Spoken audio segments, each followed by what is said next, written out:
Vamos falar um pouquinho sobre desenvolvimento de relatório? Bora lá. Quando você começa a desenvolver o seu relatório, qual é a primeira coisa que você pensa? Você pegou uma base ali do zero, beleza, vou começar a criar aqui um relatório. Você começa primeiro a pensar tipo em métrica, KPI, o que você vai mostrar, layout, cor. Se você começa desse jeito, eu acho que aqui já começou um problema. Por que eu falo isso? Não que esteja errado a forma que você faz, mas você vai ter um pouquinho mais de dificuldade de entregar algo que realmente faça sentido para quem vai utilizar. Por quê? A primeira coisa que eu faço quando eu vou criar um relatório é, primeiro, identificar o meu público. Para quem esse relatório tem que falar? Esse relatório ele vai ser visualizado ali por diretores, por gerentes, coordenadores, por supervisores, porque para cada uma dessas pessoas vai ser necessário uma visualização diferente. Se eu estiver falando de supervisor, o supervisor vai querer ver o quê? Métrica, KPI, coisas abertas, por quê? Pela equipe delas. Então, no menor grão possível, para ela saber o que está acontecendo ali com a equipe dela.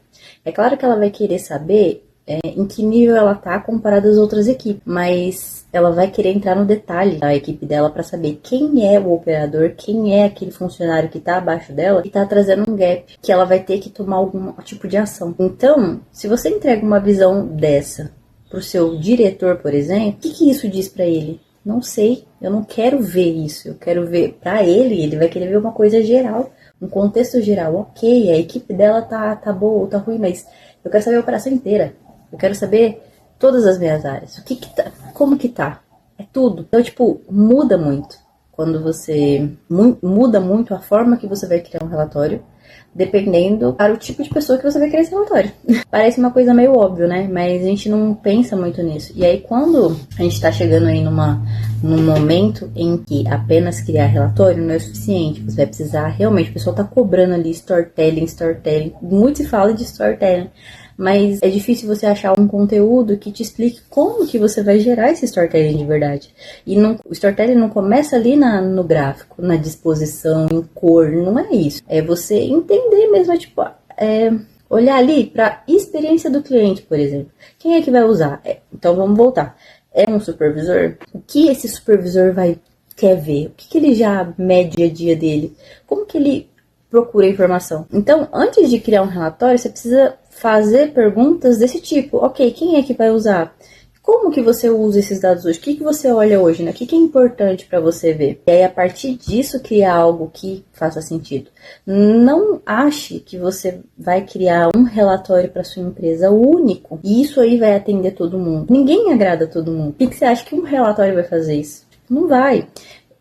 Pode até ter um relatório, ok, que tenha várias visões diferentes, mas vão ser abas separadas, tipo, informações separadas, que a pessoa, o supervisor, vai na aba específica que ela quer e consegue visualizar as coisas da forma que ela quer, entende? Mas não tudo num lugar só bagunçado. Isso daí, se você tentar criar algo que agrade a todos no mesmo lugar, da mesma forma, pensando tipo, do mesmo jeito, dificilmente vai conseguir. Se você conseguir, cara, me conta aqui nos comentários como que você fez isso. Isso é uma coisa importante que eu vejo poucas pessoas falando e eu acho que tem que ter um olhar diferente nisso, sabe? Na hora de começar a criar relatório, na hora de começar a fazer as coisas. Então, outra coisa importante, precisa ter nos relatórios, ação imediata do que fazer. Então, você olhou ali no seu relatório, você criou ali. Beleza, vamos supor que você decidiu o público que você quer. Que você quer ajudar, que você vai criar um relatório para aquele público específico. E aí você colocou ali, você fez um relatório, mas a maior parte dos relatórios que eu vejo é um relatório descritivo. Então ele só vai descrever algo, mas ele não te dá uma ação específica para aquilo. Hoje, com a inteligência artificial, com tudo, você não precisa ficar se matando para entender que métrica impacta em outra. Não tem muito disso. Então, se você, por exemplo, pegar ali, TMA, e pesquisar no chat GPT, assim, chat, TMA, quais KPIs, indicadores impactam diretamente nessa métrica? Ele vai te trazer ali a lista e vai te explicar o porquê. Com base nesse motivo, nessa explicação, você poderia muito bem criar ali um lugar de ação dentro do seu relatório. Para fazer o quê? Para falar, olha, o seu TMA, ele tá muito alto. Possíveis razões. E aí ele vai entrar para olhar para métricas específicas. E aí quando ali, né, num case, num if, num switch, em alguma coisa ali na sua medida DAX, você pode colocar isso, sabe, trazendo a informação, tipo, o que afeta diretamente a essa métrica? Essa métrica, ela tá boa? Ela tá afetando mesmo ou não? Não, não é. Então, qual que é a próxima que afeta? Essa. Então, faz essa validação. Uma hora, se aquilo tá alto demais, uma hora as outras métricas que impactam diretamente vai ter alguma coisa. E aí você fala, olha, possível a ação ser tomada nisso. Por quê? Por conta disso. E aí dá pra fazer, entende? Tem uma lógica pra ser seguida. Se a gente sabe o porquê um TMA sobe e quais as métricas que impactam diretamente em cima dele, a gente consegue criar uma ação personalizada dentro do relatório. Mas é isso que falta. Você está fazendo pergunta suficiente para conseguir trazer esse tipo de análise para a pessoa?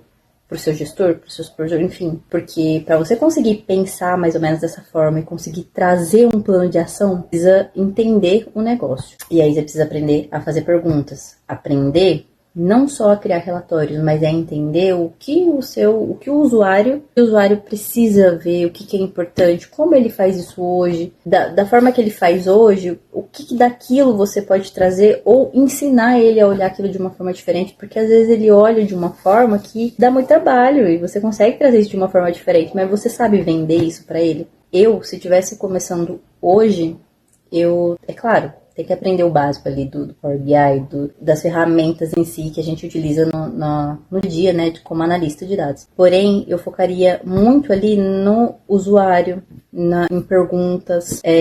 Quando você pesquisa no YouTube, por exemplo, coisas sobre relatório, como fazer um relatório, tem alguns vídeos específicos que não é de Power BI, mas é de descrição, de relatório mesmo, fazer um relatório técnico, por exemplo, alguma coisa.